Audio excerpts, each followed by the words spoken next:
E aí, pessoal, agora que você já sabe como decompor vetores, chegou a hora da gente ver um outro tipo de movimento, que é o lançamento oblíquo. Vem comigo!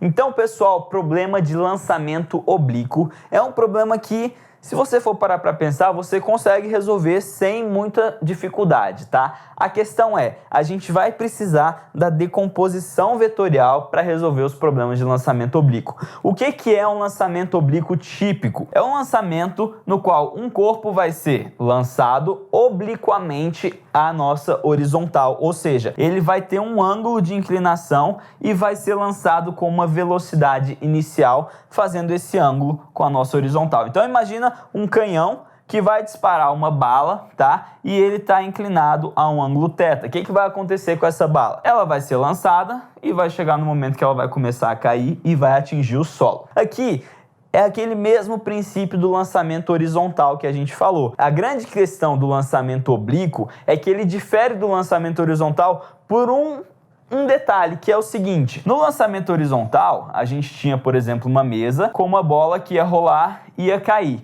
Então a gente pegou esse movimento e dividiu ele em duas partes. Um movimento que seria um movimento horizontal, onde eu não tenho aceleração, porque desprezando a resistência do ar, a gente não tem nenhum tipo de aceleração na parte horizontal. E no vertical, a gente tinha um movimento acelerado, que era causado pela gravidade. A gravidade cria uma aceleração, então a gente tinha na horizontal MRU normal e na vertical MRUV. Só que aqui ele simplesmente caía. E aí a gente analisou esse movimento vertical como sendo um movimento de queda livre. O que vai acontecer aqui no lançamento oblíquo? Ele vai ser lançado para cima, então a gente vai ter uma parte do movimento na vertical como sendo um lançamento vertical, tá? Que a gente também estudou. E depois que ele atinge um determinado ponto, ele vai cair como queda livre. Então, a gente está meio que juntando todos esses tipos de lançamento que a gente já viu, tá? O lançamento vertical com queda livre e o lançamento horizontal como MRU normal. E aí, o que a gente tem que pensar? O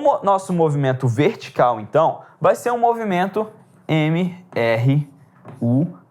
Todas aquelas fórmulas que a gente estudou estão valendo aqui, tá? Torricelli, equação horária do espaço e equação horária da velocidade também. E no movimento horizontal, continua sendo MRU, que a gente só tem aquela única forma, S igual a S0 mais VT. Então aqui você já sabe de tudo. A grande questão é, para resolver esse problema, você precisa da velocidade inicial no movimento vertical e a velocidade inicial no movimento horizontal. Por quê? Porque ele te dá uma velocidade inicial inclinada de um determinado ângulo. Como é que a gente vai fazer para descobrir quanto que é o V0 na vertical e o V0 na horizontal? Fazendo a decomposição dos vetores. Então, se ele te deu uma V0 aqui com um determinado ângulo, a gente viu na última aula que é muito fácil fazer a decomposição vetorial. A gente vai colocar uma componente horizontal, uma componente vertical e fazer relação de seno e cosseno entre elas. O meu ângulo está aqui com a horizontal. Se eu pegar essa componente vertical e colocar desse lado aqui,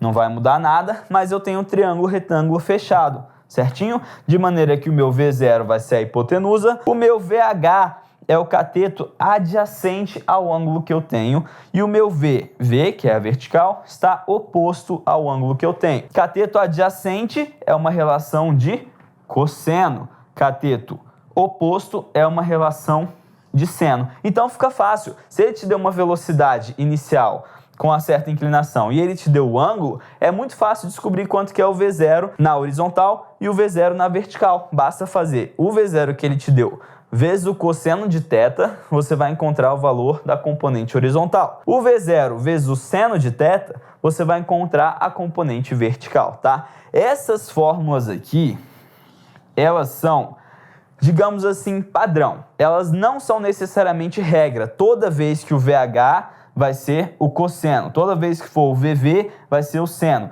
Não é regra, tá? Mas normalmente nos nossos problemas isso aparece porque a componente é com o solo, tá? É o chão que está aqui e eu tenho uma inclinação com relação ao solo. Por isso que a gente vai chegar normalmente em 90% dos casos, nessa configuração aqui, e aí a gente vai poder utilizar essa forma, tá bom? A partir daqui, eu tendo a velocidade inicial em cada um dos casos, eu separo de novo movimento vertical, que eu vou ter um lançamento vertical com queda livre, e o movimento horizontal, que vai ser um MRU normal, tá bom?